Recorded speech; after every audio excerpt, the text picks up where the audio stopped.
Zack Snyder's Justice League is out. It is streamable on HBO Max, and I can finally definitively say that Zack Snyder's vision for the DCEU is god awful, horrible nonsense.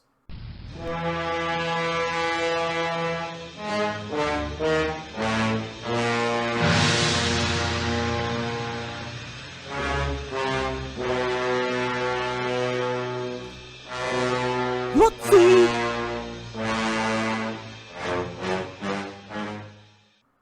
You have probably heard online from many people who have watched this and said things like, oh, it's infinitely much better than Josh Whedon's version. And I'm going to tell you something right now that is the cold, hard truth.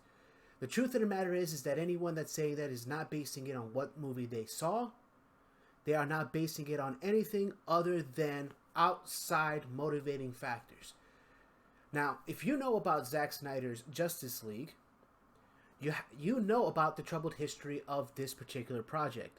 But what you also should remember is that Zack Snyder made two other movies before Justice League that were both critically either meh or critically panned. And when I say critically meh or critically panned, I don't say just from the critics. I mean from the actual audience themselves, the people that went to go watch those movies. In case you forgot, Zack Snyder was the man that brought us Superman snapping Zod's neck.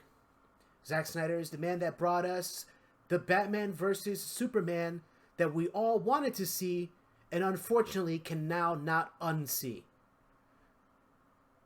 And now, on top of all that, we get this Justice League. The full realization of Zack Snyder's vision. Now, the reason why we didn't get this original Zack Snyder version of Justice League was because, unfortunately, he had a family tragedy, and there's nothing to make fun of that.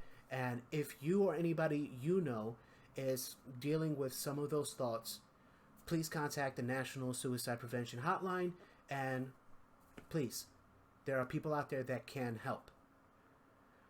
Now, beyond that, we're going to put that to the side now. We're going to talk about the actual merits of the movie itself. After the dismal failure that was the original Justice League movie, what happened was there was this grassroots effort from people saying that they wanted the Snyder cut version of it. I was not one of these people because I remembered that that Man of Steel was not that great, and Batman vs. Superman was a huge disappointment. Despite the fact that Batman vs. Superman had a lot of material that it could have drawn off, that if you would have went strictly off of that, you would have made just an awesome, great movie. Doomsday was completely 100% wasted in that movie. Enough said with that. I'm not going to get into Batman vs. Superman. But when you talk about now, the original, the real vision, and the choices that Zack Snyder made for this movie, you see, if you look at it with actual clear lenses, that Zack Snyder's vision for the DCEU is not one that I can appreciate, and I don't think that many real fans of the DC Comics universe, or should I say the DC movie comics universe, whatever, can really appreciate. This is a Batman that literally tells the Joker, I'm going to fucking kill you. And believe me, I'm going to fucking kill you. I don't want to see that Batman.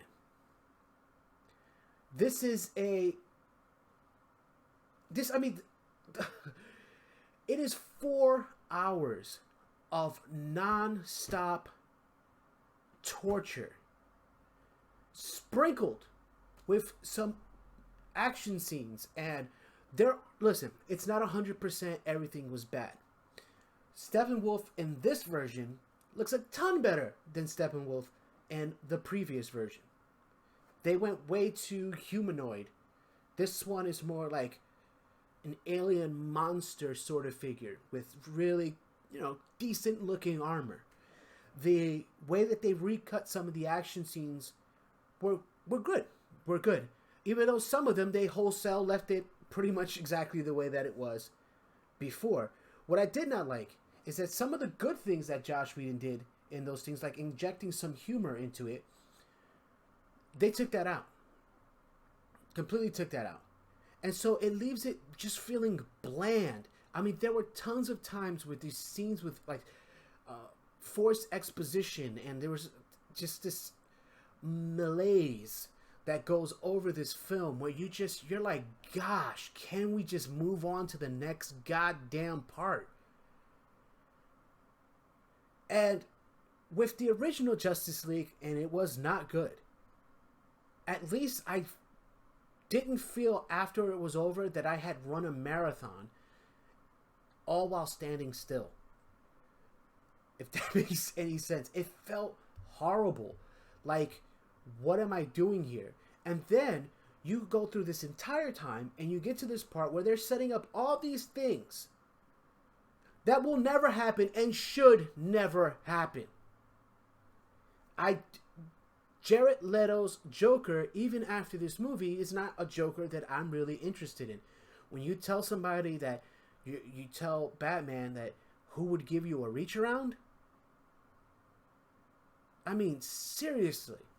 Listen, I'm not a fan of this more adult-oriented DC universe. I'm not a fan of that Harley Quinn cartoon where she, says all these vulgar and grotesque things. I don't. I think that this right here is the pinnacle of DC storytelling, okay? And you take this and you include things like the original Superman cartoon, which is really good, the Justice League cartoons, which are really good, and you have great stories that you can tell right here. And I don't remember anybody asking for a reach around in any episode of Batman the Animated Series. I never saw it. And yet, that's the Snyder version, or the vision, for the DC universe. That's what he wants. This is what he sees, that the more adult-oriented thing. There is a certain aesthetic to Zack Snyder's films that, like, if you look at 300 was a very beautiful movie, the way that they colored it and everything like that. This one, on the other hand, he made the decision to go with this aspect ratio that was like an IMAX aspect ratio, which is cool, right? If you're on an IMAX screen. But when you are not on an IMAX screen, when you're watching it on a normal television, on a phone, or even a projector, which is pretty freaking big, it still looks like crap. It looks god-awful. And for a person to say, well, my original vision was to have it in this aspect ratio, and so that's how I'm going to put it, with absolutely no give a shit about how it's actually going to look for the people that 99.9% of the people are going to watch it, it just shows me that you're a pretentious piece of shit. Excuse me. That was a little too much. But it just shows me that you just don't really care. You only cared about what your vision for it was. You didn't care about making a great film. This was not a great film at all. If this was the original Justice League that came out, without Josh Whedon, it would have gotten critically panned. It would have gotten crapped on by every single person who is loving it right now. 100% guaranteed. Especially in this form factor. First off, it would have never come out in this form factor because they would have never allowed it to be 4 hours long. Nobody would have allowed it. They could have trimmed 2.5 hours off this movie and it would have been infinitely more better. Now, I will say this: the characters themselves, as far as Darkseid, and Steppenwolf, I liked it. I liked it a lot. They looked great. The CGI on Darkseid, I feel like, given more time, would have looked a little more smoother than it did, but it didn't look bad. Like, I liked it. His introduction left a lot to be desired. If you're trying to set up a crazy bad guy, don't let the first time that we really see him in action be a colossal failure. So, just gonna say that. But other than that, I am interested in seeing a movie with Darkseid in it. I am not interested in seeing a Zack Snyder directed movie with Darkseid in it. This movie was very ugly.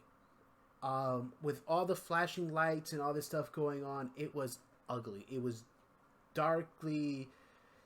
It was dim. It wasn't dark in the sense like Game of Thrones. That battle that they had, which for some reason escapes me right now. It wasn't that dark. You could see most things, but there were times where I was completely confused on what was going on the screen because there was like 500 things on the screen at once, and it was like, what do I focus on here? And why is there so many flashing lights? If you have epilepsy problems, probably shouldn't watch this movie because there's some serious like flashing light sort of things. It's like whenever they can't get a shot to look decent, they flash some lights. so, but there's a lot of things too. Like one of the things that people are like, oh wow, Ray Fisher's Cyborg is really is brought to the forefront of this one. Yeah, but they also did that by really removing everybody else from it. Superman is barely in it, but that's okay because he wasn't really in it that much.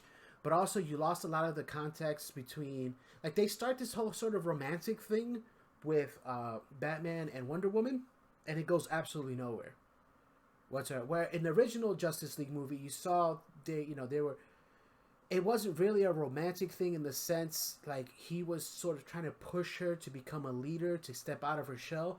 That is completely gone in this one. Wonder Woman is one-dimensional in this story, and she serves more as a way to get other people to come in, even though the Amazonians are a major part of this thing. I think herself, she just feels like she's been scaled back a little bit in favor of Cyborg. Then Flash had a decent sized role. I mean, he had a huge role in the original one. He has the same kind of role here with a little bit of added extra stuff in it, which was fine. I think that was the only bit of humor that was sort of left in it. Everybody else wasn't really that funny at all. And Aquaman is literally, if you took away all of his scenes, it'd be the same exact movie. We pulled him right out. It would be the same exact movie. It's like they had no idea what to do with Jason Momoa, which is amazing to me that you have this talent like Jason Momoa who just permeates through the screen. The guy is, look, the guy became a star on a show where he didn't even speak the language and barely spoke as it was. It's just he has a presence about him that's fascinating and people want to see him. He's on the back burner in this one. And I know everybody, there's this whole backdrop now about what happened with Josh Whedon and how Josh Whedon was mean on set to people and he had favorites and all this other stuff. But here's the truth is, as of right now, I have not heard anything come out of what any of them said that is criminal. And I'm not going to judge this guy's work based on the complaints of Hollywood actors. I'm sorry, I can't do that. We all know the sensitivities of famous people. And they don't like being told what to do. That's why so many British actors get jobs that American actors should get. Just leaving it there. So, the thing is like, here's what they're not going to tell you. The reviews of this movie that you're going to see out there are more based on that stuff that I just mentioned than they are on the actual merits of this movie. This movie is not good. I don't care what anybody says. I don't care what anybody in the comment section says. It is not good. Would I ever recommend this movie to anybody? Absolutely not. No way. I will never ever put anybody through that. I would literally feel bad if I put you through that. I would not recommend that you see this movie. It is 4 hours of wasted time. It's not good. It's not good. And I don't want to see this anymore. I don't want to see no more of Zack Snyder's DC. I'm more interested in what they're doing on other, with the Batman. I really don't want to see the new Suicide Squad that's coming out, the reboot of the original that just came out not too long ago. I don't want to see that. I want this Harley Quinn to be gone. I want a new Harley Quinn. I just want to start fresh. Not really start fresh, but because I do like, I like the Joker. I like what it was trying to do. And I'm really, really interested in what Robert Pattinson's going to do and the Batman. But this you've shown me already. You've spilled it all on the screen. You've shown me what you are, and not interested, dude. It just wasn't good. It's not good. Alright, guys. Well, thank you so much for listening to the video. If you like what you heard, please hit the thumbs up button. If you didn't like it, hit the down button. And then, of course, comment in the comment section below. Thank you so much. And I will catch you the next time. Bye.